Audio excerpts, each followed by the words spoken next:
Mas há decisões que elas são, diria eu, universais.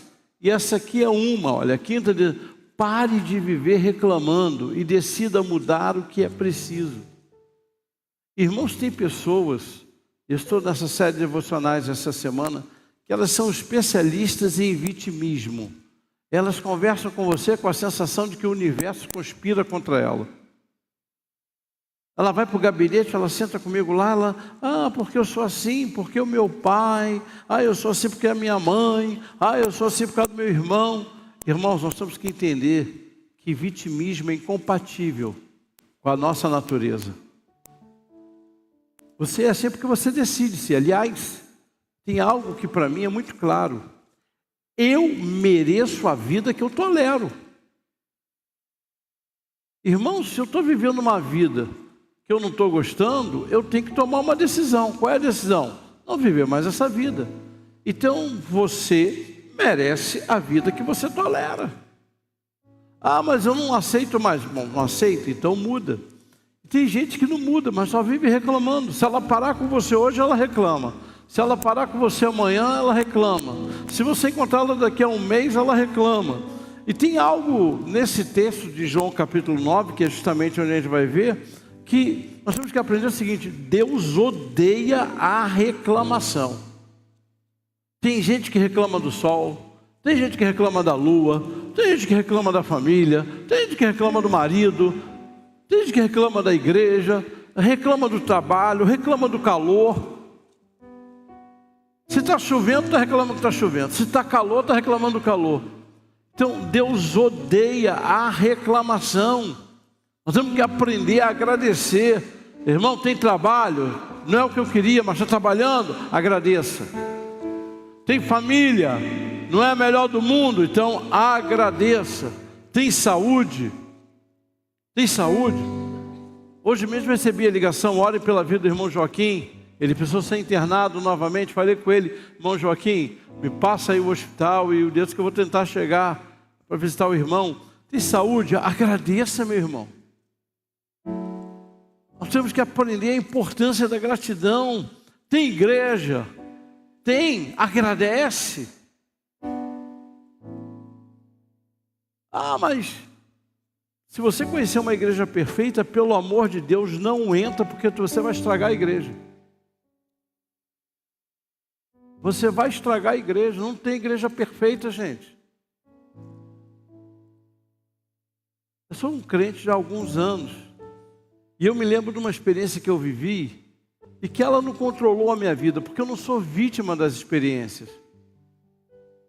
Eu decidi que eu não vou ser vítima da minha história. Eu decidi que eu vou ser protagonista da minha história.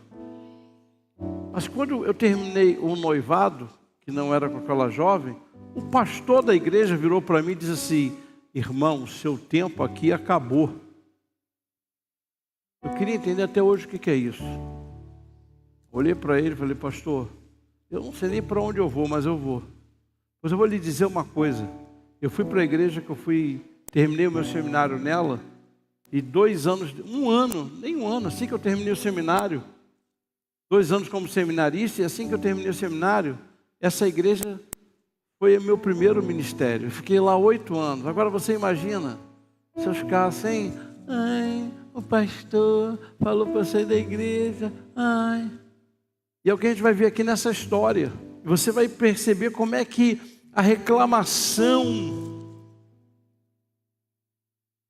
te tira de oportunidades. Nós temos que aprender a mudar a confissão, porque você é o que você confessa. Tudo que eu confesso, irmãos, eu vou expandir. Então, eu sou o que eu confesso. Então, eu vou parar de maldizer as situações, eu vou passar a agradecer, a profetizar bênçãos na minha vida. Até aqui você entendeu? Então, esse é o cenário que nós vamos encontrar agora no texto bíblico. Vamos lá, João, capítulo 5. Bem devagar para a gente entender. Depois disso havia uma festa dos judeus, e Jesus subiu para Jerusalém. Então ele vai participar da festa. Ora, em Jerusalém, próximo ao mercado das ovelhas, havia um tanque que é chamado na língua hebraica o tanque de Betesda, onde havia 5 pavilhões. Para vocês, deve ter começado com um pavilhão. À medida que os enfermos iam chegando, 2 pavilhões, 3 pavilhões, 4 pavilhões, 5 pavilhões. Aquilo era entupido, né? De alpendres são pavilhões, pavilhão, né? E alpendres, pavilhões. Vai, 3. Neste se encontrava grande multidão de pessoas enfermas, cegos, mancos, paralíticos, esperando o movimento das águas. Agora preste atenção nisso. Pois um anjo descia de certo tempo ao tanque e agitava as águas. E aquele que primeiro entrava na água, após ter sido agitado, sarava qualquer enfermidade que ele tivesse. Parem um pouquinho. Bom, tá na cara que isso aqui não tem nada a ver com o Deus que nós servimos, né?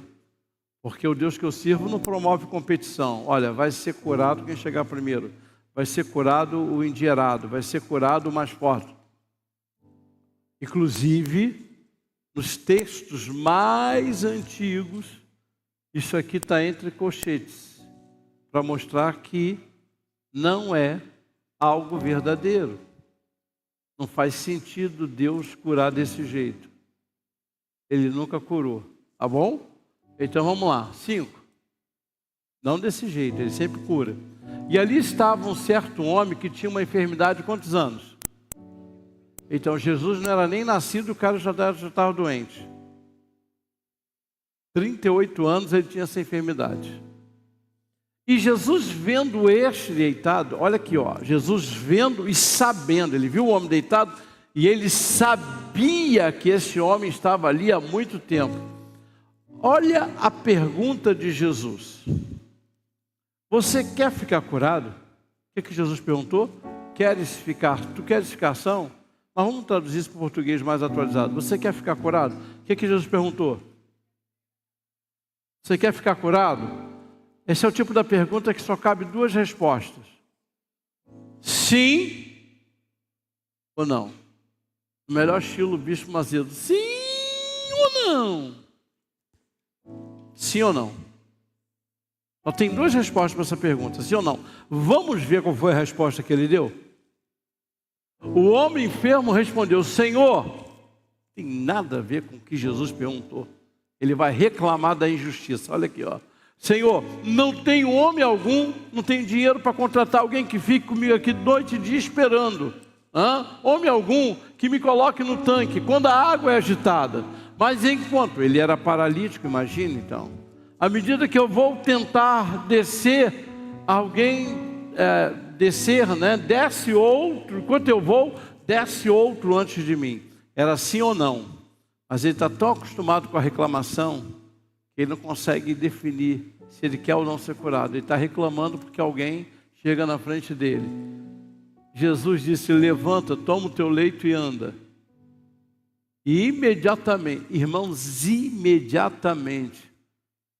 as ligações do seu corpo, as ligações neurais, neurosimpáticas, musculares, se uniram e saltou. E ficou são, e tomou o seu leito e andou. E aquele dia era o dia de Shabat, sábado. Acabou, versículo 9, somente até aí. Feche seus olhos. Pai, aplica essa palavra ao coração dos teus filhos. Pedimos que nessa noite, ao Espírito Santo, todo espírito de reclamação, todo espírito de murmuração, seja retirado da nossa vida, do nosso casamento, da nossa família. O Senhor não se alegra com a reclamação. E a reclamação, ela impede decisões abençoadas de serem tomadas, Pai. E a nossa decisão hoje é que nós possamos abrir mão de viver uma vida com reclamações. Em nome de Jesus. Amém e amém. Gente, vamos lá. Vamos entender aqui por que a reclamação, vamos compreender isso, por que a reclamação, ela impede o milagre. Vamos entender por que a reclamação impede o agir de Deus nas nossas vidas. Você está vindo aqui durante essas semanas e uma certeza eu tenho, que nós queremos o agir de Deus. Nós queremos a bênção de Deus, mas ouça, há posturas que você e eu tomamos que elas vão impedir o agir de Deus, que elas vão travar o agir de Deus.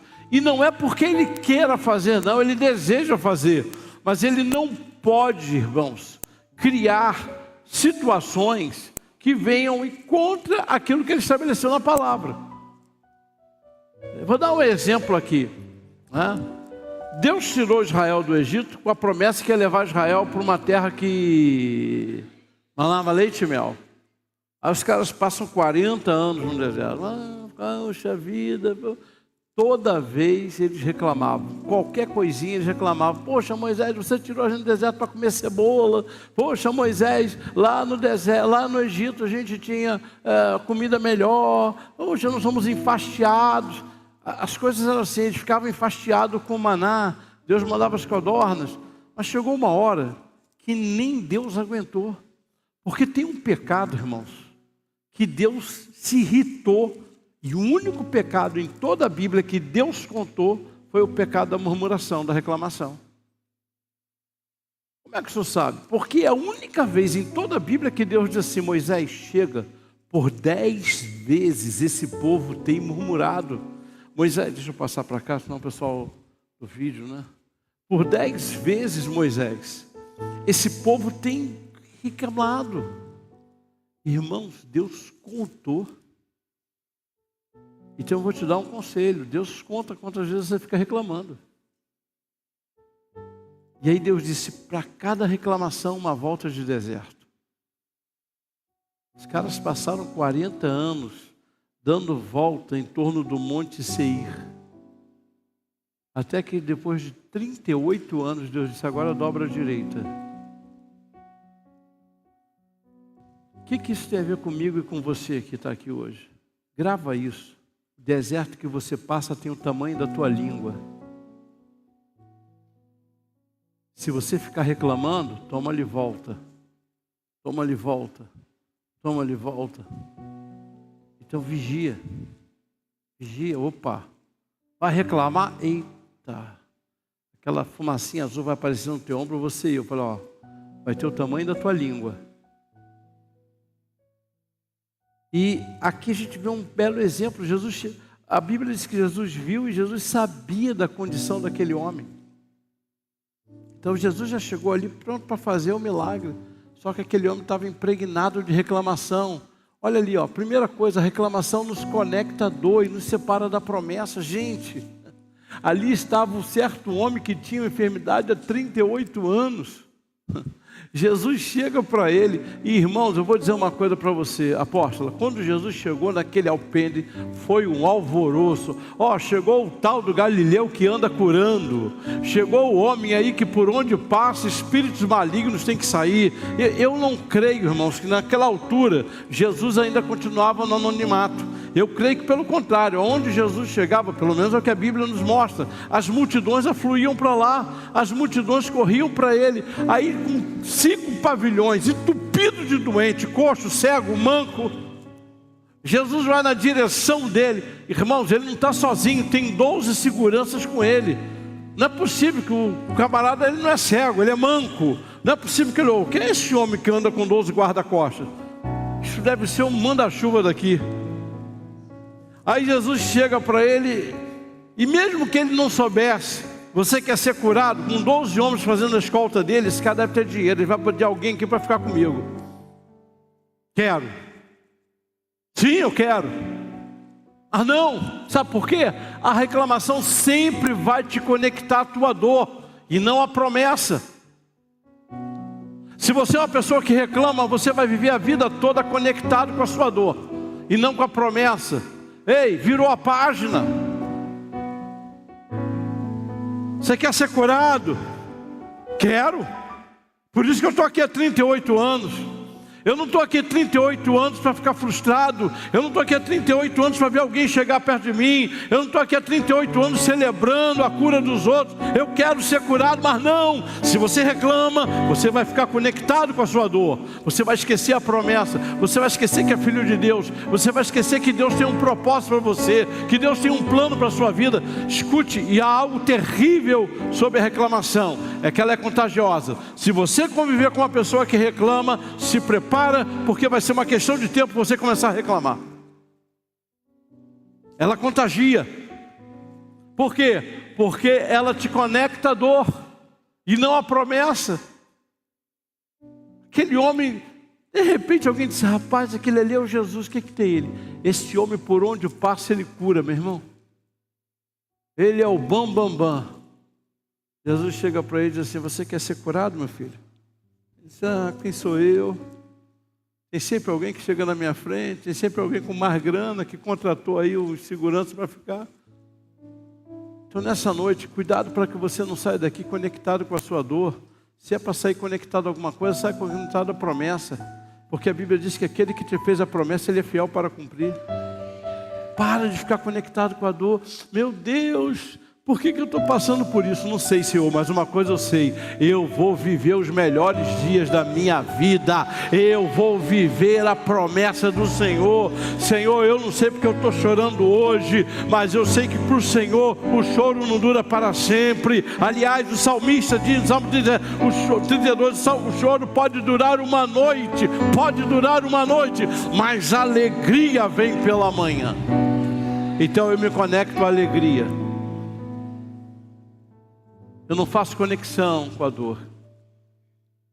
A dor pode até me atingir, mas ela não vai ser minha companheira de vida, mas não vai mesmo. Isso é uma decisão que você tem que tomar. Segundo, vamos lá, rapidinho para liberar vocês. Por que a reclamação impede o agir de Deus em nossas vidas? A reclamação distorce a oportunidade injustificativa. Irmãos, quem é que chegou para perguntar que aquele homem estava doente? Isso mesmo, o Senhor do universo.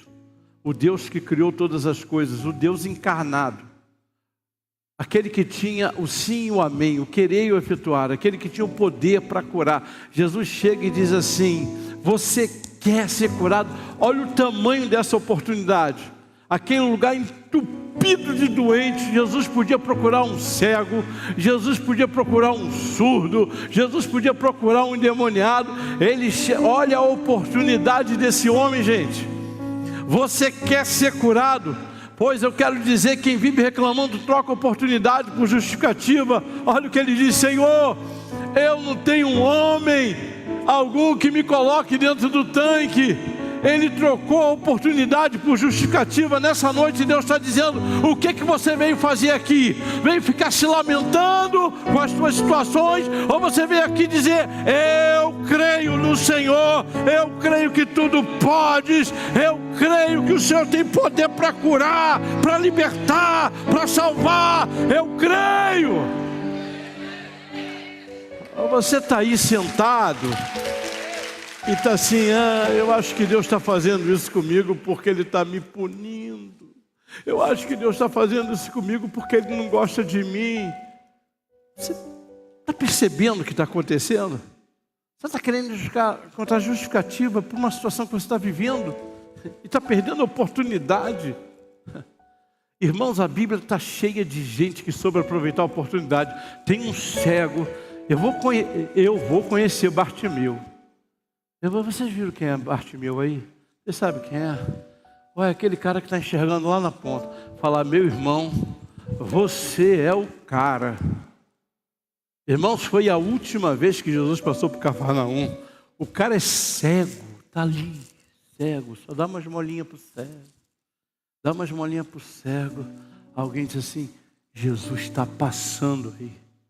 O bicho começa a gritar: Jesus, filho de Davi, tem misericórdia de mim. A Bíblia diz que as pessoas diziam: cala a boca, cego, ele não vai te ouvir. Aí é que ele gritava: Jesus, filho de Davi, tem misericórdia de mim. Jesus para e diz: vai chamá-lo.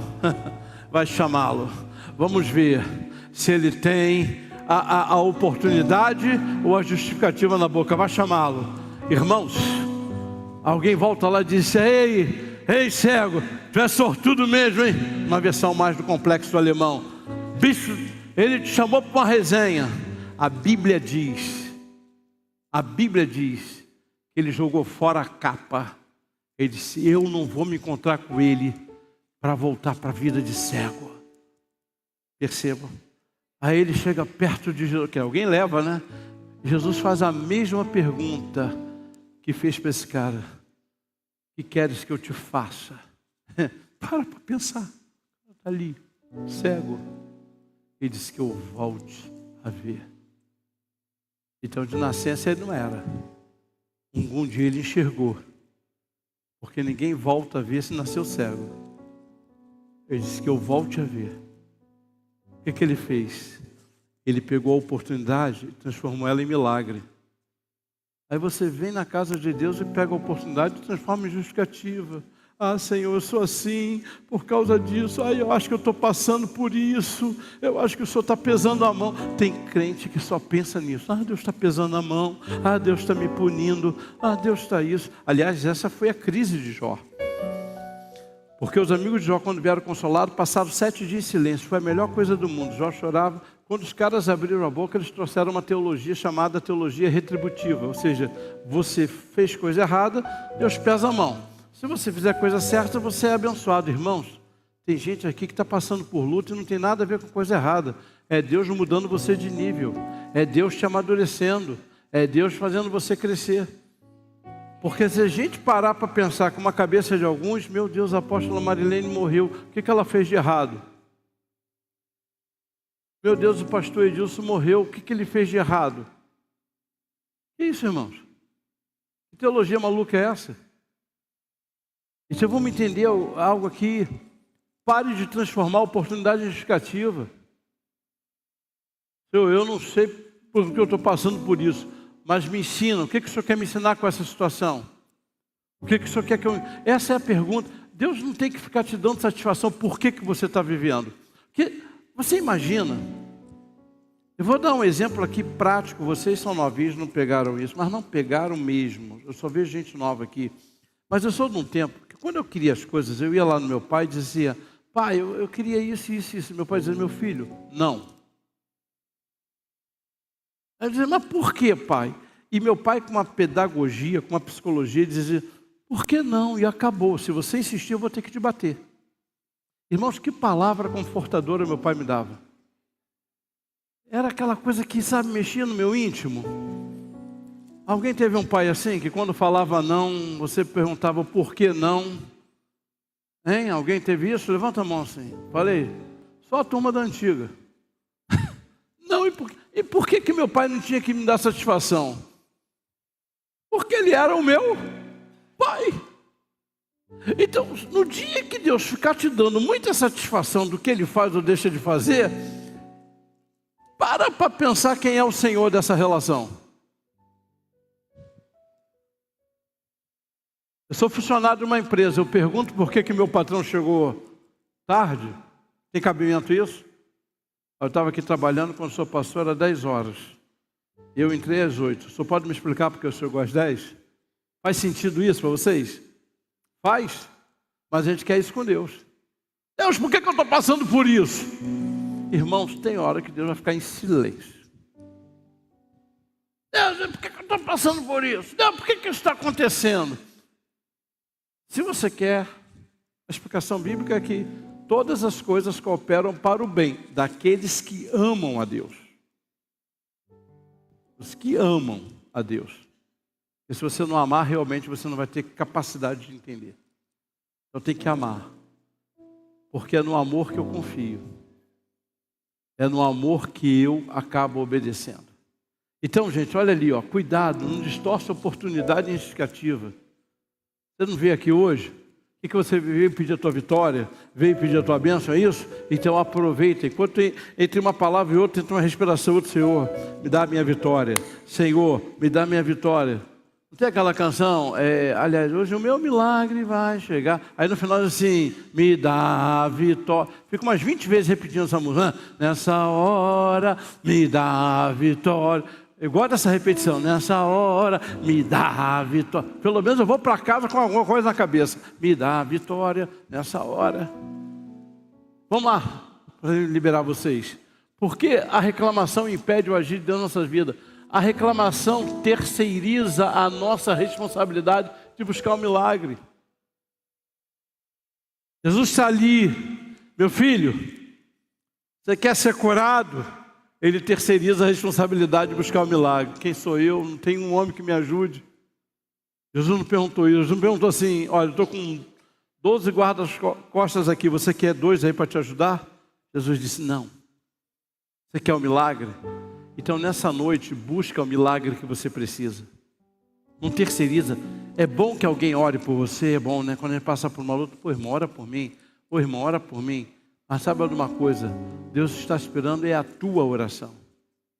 Deus está esperando é o teu clamor. Ah, mas eu não sei orar. Irmãos, ninguém sabe orar. O que eu disse mesmo? Então grava isso. A Bíblia diz que o Espírito Santo intercede por nós como convém. Ou você acha que porque eu sou apóstolo está tudo bonito? Eu orei, Deus, poxa, Espírito Santo não precisa vir não. Para sair, nem você, Espírito Santo, vai conseguir fazer algo bonito. Não funciona assim. Da minha boca, quando sai, se o Espírito Santo não trabalhar, não chega. Da tua boca, quando sai a oração, se o Espírito Santo não trabalhar, então preste atenção. Fala do teu jeito, mas fala. Ora do teu jeito, mas ora. Não fica catando palavra bonita. Tem uns que querem impressionar Deus. Ele quer impressionar Deus. Aí vem Jesus e diz assim, você quer falar realmente bem com Deus? Ah, eu quero. Quem é que quer aprender a falar bem com Deus? Então entra na relação como filho. Jesus disse, eu vou ensinar uma oração para vocês. Como é que ele começou? Pai, pronto. Eu entro na presença de Deus como filho. Mas por quê? Porque Jesus disse, olha, quando vocês orarem, orem assim, Pai nosso. Eu já entro assim, meu Pai amado, meu Pai querido, meu Pai... A minha relação com Ele é de filho. Mas por quê? Porque eu sou filho. E eu não sei se já te falaram isso, mas vira a pessoa que está ao lado, você é filho. Você é filha. Diga para essa pessoa, você tem um pai que te ama. Você tem um pai que ama você. Aquele homem não disse, eu não consigo. Ele disse, ninguém me ajuda. Ninguém me ajuda. Então, ouça, a reclamação vai criar em você um ciclo em que você vai sempre se ver vítima das situações. Irmãos, isso é uma coisa que me deixa chateado dentro do reino. Quanta gente na igreja que só sabe ser vítima. É um ciclo que ela criou na vida dela, de reclamação. E ela se vê vítima. Ah, eu sou o coitadinho. Para de se sentir coitadinha, coitadinho. Para de ver com a ideia de que é através da pena que Deus vai sensibilizar você. Deus não sensibiliza porque você está sofrendo. Deus sensibiliza porque você confia nele. Há um texto em Lucas, da mulher Ciro-fenícia, que ela vinha atrás de Jesus. Jesus, filho de Davi, tem misericórdia de mim. E Jesus para, olha para ela e diz assim, deixa eu te falar uma coisa, não é bom que eu tire o pão da boca dos filhos e dê aos cachorrinhos. Você vê o nível que Jesus chega com essa mulher? Essa mulher está com a filha terrivelmente endemoniada. A Bíblia diz que ela não estava endemoniada não, estava terrivelmente endemoniada. Jesus fala isso para uma mãe. Eu tenho certeza que não era do Cia não, que não podia ser ovelha do Cia, mas se fosse ovelha de muita igreja que eu conheço, ele dizia, aí eu chego aqui com a minha filha terrivelmente endemoniada, e o Senhor disse que não pode tirar o pão da boca dos filhos de Israel para dar para os demais povos da terra, porque ela era sírio-fenícia, ela não era de Israel. Essa mulher escuta isso e diz assim, mas quem disse que eu vim pleitear o pão? Deixa eu te falar uma coisa. Eu vou ficar feliz com as migalhas que sou limpado à mesa. 2 vezes, só 2 vezes, Jesus disse assim, eu nunca vi uma fé dessa. Uma foi para essa mulher e a outra foi para o centurião romano. Jesus disse, eu nunca vi alguém com essa fé. Pode ir embora que a tua filha está liberta. Qual é a fé que você vai levar para casa hoje? Qual é a fé que vai te alimentar essa semana? A venda, orei, Deus parece que não me escuta. Ele não é surdo? Olha o sentido dessa frase. Eu estou orando e parece que Deus não me escuta. Gente, se você fala comigo e eu finjo que eu não te escuto, qual é o traço do meu caráter? De orgulhoso. É isso mesmo que você pensa a respeito de Deus? É isso que você acha dele, que quando você fala parece que ele não está te ouvindo? Qual é a tua base bíblica para crer nisso? Onde é que você viu isso na Bíblia? Onde é que está?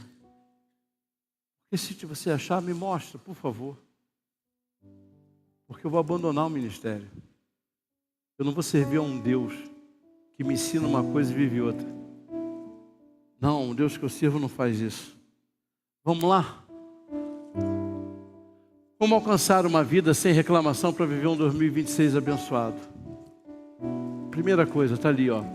Pare de olhar para os cenários e decida buscar a sua transformação.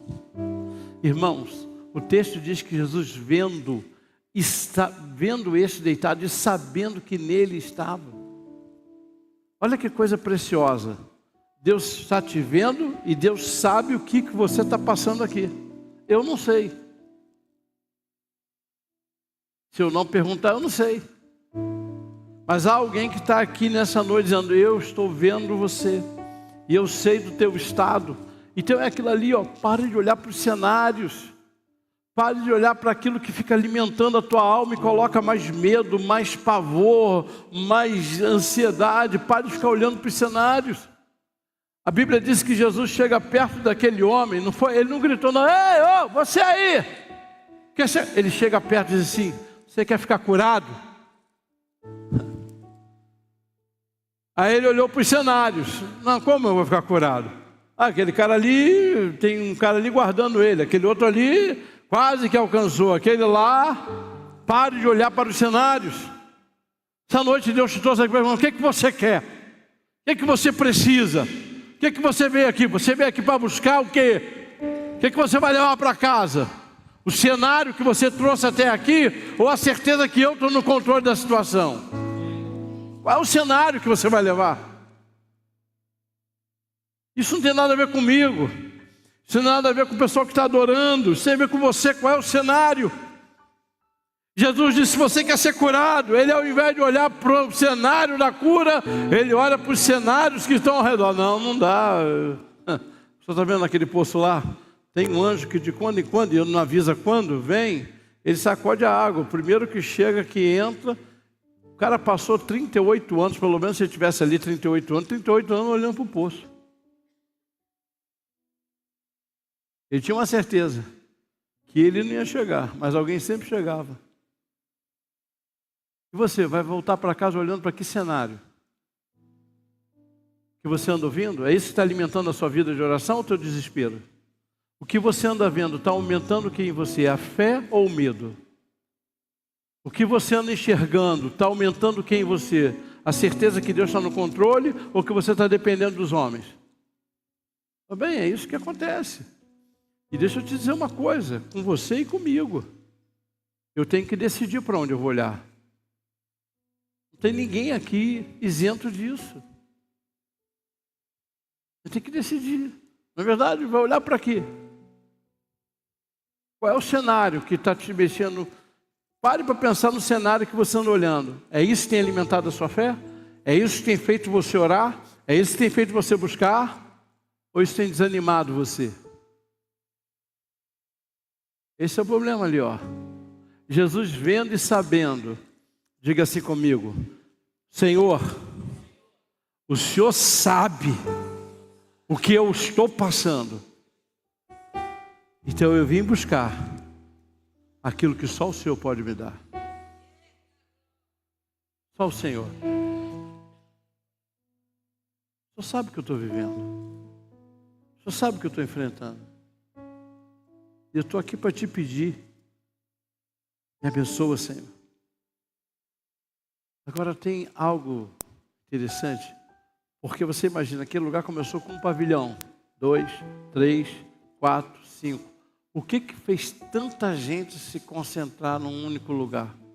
O que fez tanta gente ficar ali? Aprende isso para você nunca mais esquecer, promete? O ser humano aprendeu a normalizar suas dores. Você já reparou que quando você vai no médico, isso é fatal, você está lá esperando, daqui a pouco começa um puxar assunto com você, você diz, e aí, o que foi? Eu estou aqui porque fiz os exames, não está legal, é mesmo? Aí tu fala, sangue aí e tal. Ih, rapaz, sangue é um problema sério, meu irmão. Ou eu tive um parente que morreu por causa de sangue. Aí eu tive um parente que morreu por causa de... As pessoas começam a normalizar a dor. A gente vai normalizando. A coisa é tão séria. Eu sou de um tempo, vocês não pegaram isso com certeza. Quando alguém era morto na rua, eu não sei de onde aparecia, era lençol, vela em volta. E se você quisesse ver alguma coisa, você tinha que agachar lá. Alguém pegou esse tempo aqui? Acabou isso, o cara morre, está filmando. O cara morre sendo filmado na hora. E aí ele manda para o WhatsApp. Hein? E a gente vai normalizando. Outro dia, eu tive uma discussão com a apóstola, ela virou para mim assim, pá, pá, pá, pá, pá, pá. Eu disse, cara, quem fez isso? Eu me lembrei, Flor de Lis. No interrogatório, como é que você matou lá? Eu estava no banheiro, eu só vi uma assim, pá, pá, pá. Pô, irmão, comecei a me tremer. Eu disse, Rita, deixa isso para lá, vamos embora, vamos recomeçar. A vida é assim mesmo, quem nunca errou. Não é? A coisa está assim, gente. A gente fica normalizando a dor. Teve aí essa operação, a quantidade de vídeo. Aí quer que eu mande para o senhor? Pelo amor de Deus, eu não quero ver nada. Porque a gente fica normalizando a dor, gente. E aí, o que vai acontecer? O texto diz que era um local que começou com um pavilhão, se tornou em 5. Por quê? Porque as dores foram se normalizando, a impotência foi aumentando. E todo mundo ali era refém de um poço. Nessa noite Deus está dizendo, pare de normalizar as tuas dores. E pare de se consolar com gente que não tem nada para te oferecer. Porque, irmãos, quer me irritar. É quando alguém vira para mim e diz assim, ei, olha para trás, tem muita gente pior do que você. O que isso tem a ver com o problema que eu estou passando? Aliás, eu vou dizer uma coisa para você, eu olhar para trás eu tropeço, porque eu não paro. As pessoas querem nos consolar com consolo de alma, não tem coisa do espírito. Então eu aprendi uma coisa, é melhor fazer igual os amigos de Jó, fica em silêncio, fica ali paradinho, vai orando. Senhor, sustenta teu filho, sustenta tua filha. Porque a gente quer arrumar palavra para consolar a alma. E aí a gente vai normalizando. O texto diz que Jesus viu e sabia. E esse para mim é algo muito pastoral. Jesus está aqui vendo e Ele sabe o que você está passando. Isso aqui é a Bíblia dizendo assim, Jesus vê e diferentemente de todo mundo que está ao teu redor aqui, Ele não ignora a tua dor. Ele sabe o que você está sofrendo. Ele sabe. E aí Jesus então pergunta para você, quer ser curado? Você quer ser curado? Quem sabe você está com um relacionamento aí rompido e você quer ser curado disso, dessa mágoa, dessa tristeza, você quer ser curado dessa doença, você quer ser curado dessa situação, desse hábito que está acabando com você, você quer ser curado. Pensa nisso nessa noite, pede a Ele essa cura que você precisa. Segundo, vamos lá. Saia da armadilha da reclamação, pelo poder da gratidão. Senhor, eu não tenho homem algum que coloque no tanque quando a água é agitada, mas enquanto eu vou, olha que ele era um cara persistente, ele ia. Ele não era preguiçoso. Mesmo com as limitações, ele ia. Então não estamos falando de um cara preguiçoso, estamos falando de um homem que, mesmo com as limitações, estava lutando. Agora, essa colocação dele, esse versículo, é o quadro perfeito da reclamação, gente. Porque a reclamação é uma armadilha que o diabo coloca na minha vida. A reclamação é uma armadilha que o diabo coloca na tua vida para você não ver o agir de Deus, para você não entender. A resposta era sim ou não. Ele vai explicar por que ele não podia mudar aquela situação. Eu não posso mudar essa situação. E eu disse, eu não quero saber porque, se você pode ou não pode. Eu estou aqui para mudar a tua situação. Você quer a situação mudada? A reclamação sempre vai dizer: eu não posso, eu não consigo, eu não tenho, eu não sou. A fé vai dizer: Deus pode, Deus faz, Deus é, Deus cura, Deus liberta, Deus salva, Deus sara, Deus transforma. Então nessa noite, você quer sair daqui reclamando ou confessando? Então, gente, escute, reclamação é a fé invertida. Mas como assim a fé invertida? Não estou entendendo, rapaz. Dá para o senhor explicar? Claro que dá. Escute, a situação que eu estou atravessando é maior do que o Deus que me criou. A situação que eu estou atravessando, sinceramente, nem o Senhor pode resolver.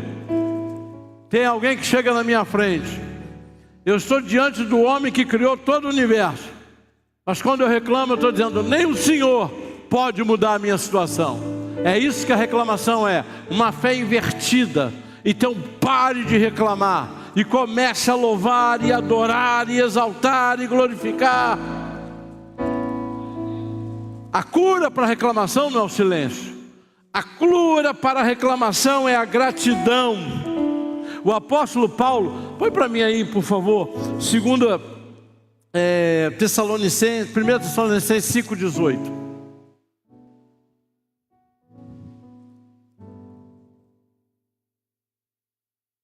Em todas as coisas dai graça. Põe na NA que eu acho que é mais fácil.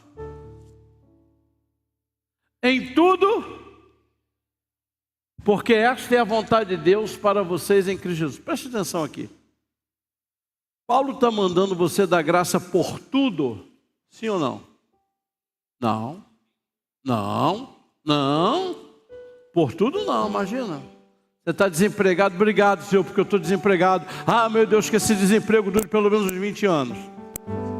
É que a gente lê a Bíblia e não lê com calma. A Bíblia é para ser lida com calma. A Bíblia é diferente de qualquer livro que você lê.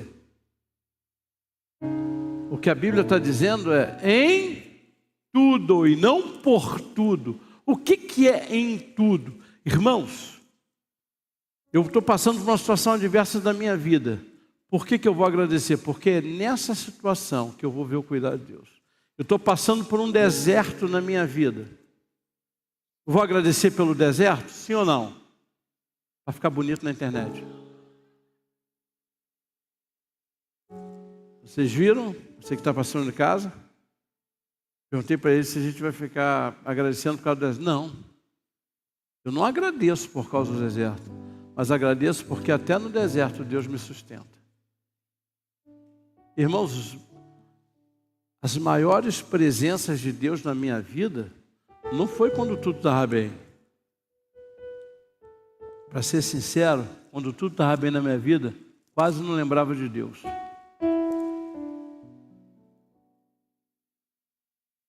Isso é porque eu sou sincero. Mas quando a coisa aperta, Jesus amado, até de joelho eu quero andar. Por quê? Então o apóstolo Paulo está dizendo em tudo, porque vai ser nos momentos mais difíceis que você vai conhecer um Deus que você não conheceu no tempo da tua alegria. Vai ser no momento mais difícil que você vai aprender que esse Deus é que te sustenta. Então, em tudo, dai graça, porque essa é a vontade de Deus para vocês em Cristo Jesus. Então, como é que eu vou olhar minha situação? Pela ótica de Cristo. Se Ele passou e não murmurou, eu não vou murmurar. Se Ele passou e venceu, eu vou passar e vou vencer. Eu não sei como, mas eu sei que Ele faz isso. Agora é em Cristo, porque fora de Cristo você vai reclamar, vai chatear, vai ficar aborrecido, vai xingar Deus. E tranquilo, Deus não se ofende. Mas você perde a oportunidade de ser abençoado. Por último, você pode ficar em pé? E você, pessoal do louvor, já pode chegar para cá? Decida obedecer.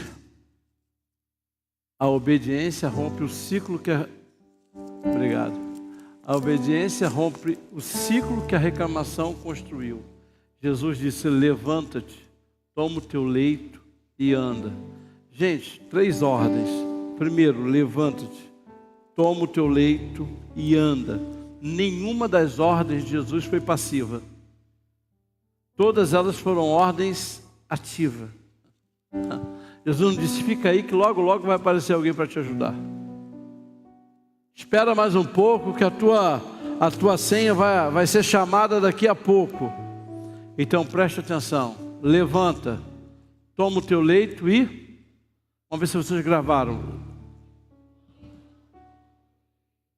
É um seminário, você tem que sair aqui.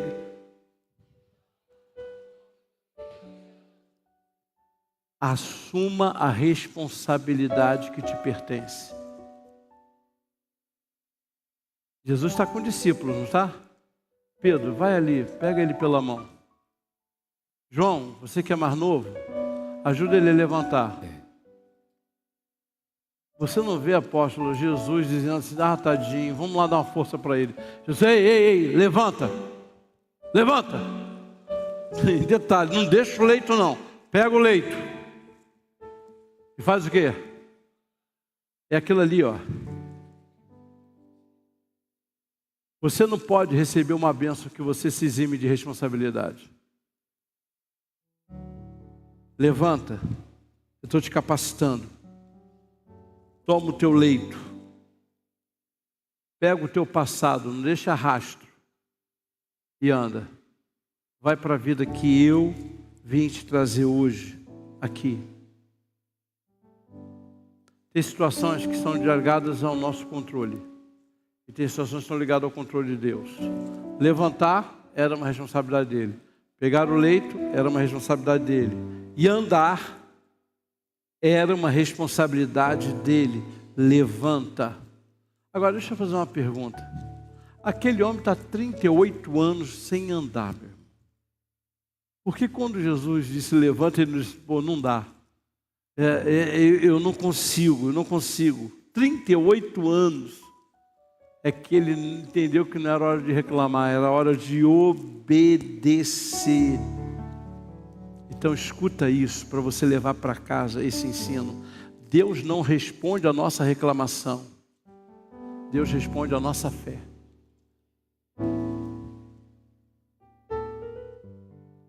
Senhor, eu estou aqui, por que é isso, meu Deus? Por que está acontecendo? Você vai para casa literalmente levando a sua derrota de volta.